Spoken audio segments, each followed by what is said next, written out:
At first, she thought someone was following her. Then she realized something much worse. They weren't following her. They were waiting for her to notice them. It started with a small detail. Every night around the same time, a car would appear across the street from her house. Same dark windows, same engine idling quietly. And every time she looked directly at it, the headlights would switch off. She tried telling herself it was nothing. Maybe someone was visiting a neighbor. Maybe it was a delivery driver. Maybe she was simply becoming paranoid. But then one night, she woke up at 3:17 in the morning, and the car was gone. Instead, there was someone standing underneath the streetlight outside her bedroom window. They weren't moving. They weren't trying to hide. They were simply looking directly at her house. She immediately stepped away from the window, and when she looked again 30 seconds later, the person was gone. What she didn't know was that this was only the beginning, because over the next few days, the stranger would somehow prove that they knew exactly when she was home. And eventually, they would leave something outside her front door that made her realize this wasn't a random stranger anymore. Someone had been watching her, and they knew where she lived. Part 1. The car across the street. Maya first noticed the car on a Tuesday night. She had just returned home from work. It was close to 11:40 p.m., and the neighborhood was almost completely silent. She parked in her driveway, grabbed her bag, and walked toward the front door. That's when she noticed it. A dark-colored sedan was parked across the street. Nothing unusual about that. People parked on the street all the time. Maya barely looked at it. She unlocked her door and went inside. But as she was putting her keys down, something made her look through the front window. The sedan was still there. The engine appeared to be running. She could see a faint glow coming from inside the vehicle. Maya stood there for a few seconds. Then she closed the curtains. She didn't think about it again until the following night. Same time, same street, same car. This time it was parked in almost exactly the same position. Maya immediately felt uncomfortable. She watched from behind the curtain. The windows were dark. She couldn't see the driver. Then, almost as if the person inside had sensed her presence, the headlights turned off. Maya froze. She stepped away from the window. A few seconds passed. She looked again. The car was still there, but now she couldn't see anything. She told herself she was imagining things. Maybe the headlights had simply been on because the driver was adjusting something. Maybe it was someone visiting another house. There were dozens of harmless explanations. So she went upstairs. The next morning, the sedan was gone. And for a while, Maya forgot about it. Until Friday, because that night, it came back. And this time it wasn't across the street. It was directly opposite her bedroom. Maya didn't sleep well that night. She kept hearing small sounds outside. A distant car door. Footsteps on the sidewalk. Part 2, 3:17 a.m. Maya slowly looked toward the window. A figure was standing beneath the streetlight. They weren't moving. They were facing her house. Maya immediately stepped away and called her brother. He told her to lock every door and stay away from the windows. Minutes passed. The figure finally disappeared. Maya waited until morning before checking outside. Nothing was there. No car. No stranger. Then her phone vibrated. An unknown number. One message. "I saw you at 3:17. Maya froze. She hadn't told anyone what happened. Someone had seen her watching them. But the terrifying question was, where had they been standing when they saw her? Part 3, the envelope. Maya called the police. They checked her security camera. At 2:48 a.m., a dark figure appeared near her front door. The person stopped beneath the camera and looked directly into it. Then they left something on the doorstep, a small white envelope. Inside was one handwritten sentence. "You weren't home last night." Maya's blood went cold. She had stayed at her brother's house. Almost nobody knew that. The person wasn't just watching her. They were tracking her movements.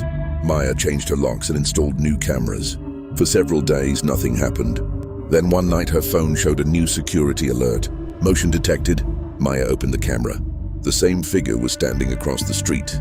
And this time, they were pointing directly at her bedroom window.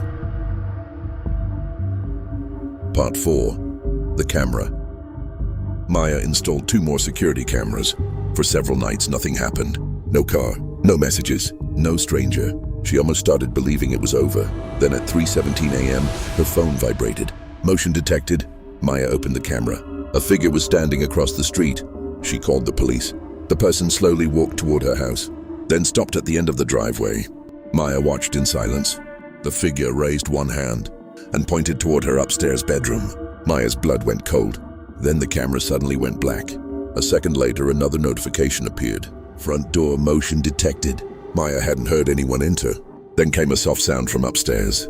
Knock! Maya froze. Another knock. Someone was inside. Part 5. Someone inside. Maya locked herself in the bathroom. The police were already on their way. Then her phone vibrated. Another unknown number. She opened the message. Don't leave through the back. Maya stared at it. How could they know where she was? Then came another sound. A knock against the back door. Someone was outside too. Minutes later, police entered the house. They searched every room. Nobody was there, but they found one disturbing detail. Maya's upstairs bedroom window was unlocked. She always locked it. Beneath the window was something she recognized. Her old keychain. She had lost it months ago. Maya suddenly remembered where. Outside her workplace. Someone could have picked it up. Someone could have followed her home. And maybe this had started months earlier. Part 6. The photograph. Maya moved in with her brother. 3 days later, a package arrived. Her name was written on it. There was no return address. Inside was a disposable camera. The police took it as evidence, but before they left, they checked the photographs. One picture made Maya completely silent. It showed her sitting inside her old apartment. The photograph was nearly a year old. Maya stared at it. She had no idea anyone had been inside that apartment. Then she noticed something in the background. A mirror, and reflected inside it was a person standing behind her. Maya looked at the photograph again. The person was watching her. The picture wasn't recent, which meant the stranger outside her current home hadn't just discovered her. Someone had been watching Maya for almost a year. Part 7. The last clue. The police investigated the old apartment, but the building had changed owners. The security footage was long gone. There was no suspect, no fingerprints, no clear face, nothing. Then Maya remembered something. The old photograph had been taken from inside her apartment, but there was only one person who had ever been inside without her knowing: the landlord. Police questioned him. He denied everything, and they couldn't prove otherwise.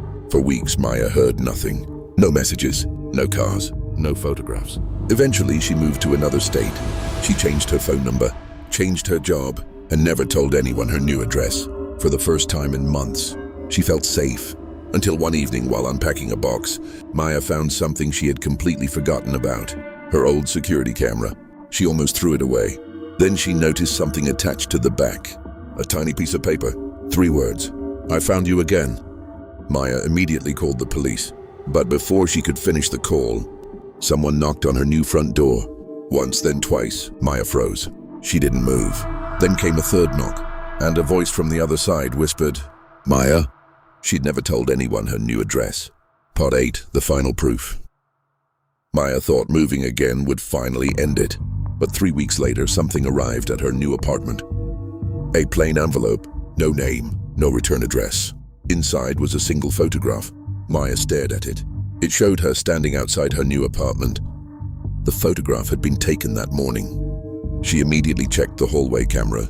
Nothing. She checked the parking lot. Nothing. Then she noticed something in the corner of the photograph. A reflection in her apartment window.